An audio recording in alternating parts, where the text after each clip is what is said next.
చెప్తారు సార్? ప్రధానంగా లక్ష్మణ్ గారు చాలా అంశాల గురించి చెప్పారు, మీరేం చెప్తారు? ముందుగా కేంద్ర రాష్ట్ర ప్రభుత్వాలు తన సైనిక బలగాలను ఛత్తీస్గఢ్, తెలంగాణ, బస్తర్ డివిజన్ మొత్తంగా కూడా, అట్లాగే తెలంగాణలో భద్రాచలం, ములుగు డివిజన్లలో వేలాది మంది పోలీస్ బలగాలను నిలబెట్టడం జరిగింది. కర్రెగుట్టను ఆక్యుపై చేసుకోవడానికి కొరకు దాంట్లో ఉన్నటువంటి ఆదివాసీలను, మావోయిస్టుల పేరిట ఆదివాసులను, ఆదివాసుల పేరిట మావోయిస్టులను సంపాలన్నటువంటి ఒక ఉద్దేశమే ఆ ప్రభుత్వం పెట్టుకున్నది. దాన్ని మేము తీవ్రంగా ఖండిస్తూ ఉన్నాం. రెండోది ఏంటంటే, జమ్మూ కాశ్మీర్లో నిన్న ఏదైతే టెర్రరిస్టులు వాళ్ళు కాల్పులు జరిపి అమాయక ప్రజలను చంపినరో మేము దాన్ని కూడా ఖండిస్తూ ఉన్నాం. మరి వాళ్ళు జరిపినటువంటి దాన్ని ఖండిస్తున్నప్పుడు అట్లాగే ఇక్కడున్నటువంటి కేంద్ర రాష్ట్ర ప్రభుత్వాల పోలీసు బలగాలు ఇక్కడున్నటువంటి అమాయక ప్రజలను చంపుతున్నాడని కూడా మేము ఖండిస్తూ ఉన్నాం. అంటే రెండు స్పష్టమవుతూ ఉన్నాయి. పాకిస్తాన్ టెర్రరిస్టులను టార్గెట్ చేస్తూ వాళ్ళు చేసినటువంటి చర్యలను ఎప్పుడైతే భారత ప్రభుత్వం ఖండిస్తూ ఉంది, హోంమంత్రి అమిత్ షా గారు కూడా ఖండిస్తూ ఉన్నారు, మోడీ గారు కూడా ఖండిస్తూ ఉన్నారు, రాష్ట్రపతి ద్రౌపది ముర్ము గారు కూడా ఖండిస్తూ ఉన్నారు. దాన్ని మేము స్వాగతిస్తాం.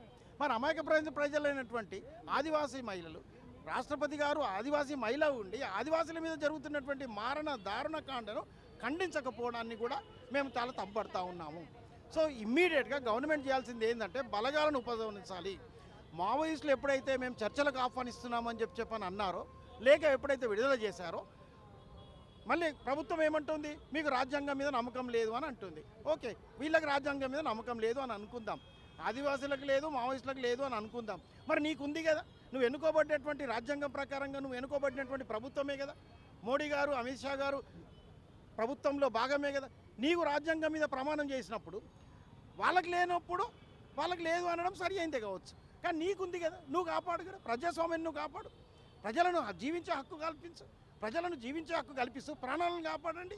ఓకే, సో వెంటనే మేము డిమాండ్ చేస్తున్నది, పౌర హక్కుల సంఘం కావచ్చు, ప్రజలు కావచ్చు, ఉపాధ్యాయులు కావచ్చు, అందరూ కూడా మేము ఒక డిమాండ్ చేస్తూ ఉన్నాం. ఏంటంటే తెలంగాణ రాష్ట్ర ముఖ్యమంత్రి రేవంత్ రెడ్డి గారు ఈ విధంగా స్పందించాలి, మంత్రి సీతక్క గారు కూడా ఈ దారుణ మారణకాండను ఖండించాలి, తెలంగాణలో జీవించే హక్కును అమలు చేయాలి, ఆదివాసులు కోరుకుంటున్నటువంటి డిమాండ్స్ ఏవైతే ఉన్నాయో ఆ డిమాండ్స్ నెరవేర్చే విధంగా గవర్నమెంట్ ముందుకు రావాలి. వాళ్ళకు 1/70 చట్టం ఉంది, షెడ్యూల్ 5 ఉంది, షెడ్యూల్ 6 ఉంది, ఎవరి భూములు వాళ్ళకే అని చెప్పన్నప్పుడు ఇక్కడ ఒకటి అమిత్ షా గారి ప్రయోజనాల కొరకే ఆపరేషన్ కగార్ను మొదలుపెట్టిండ్రు.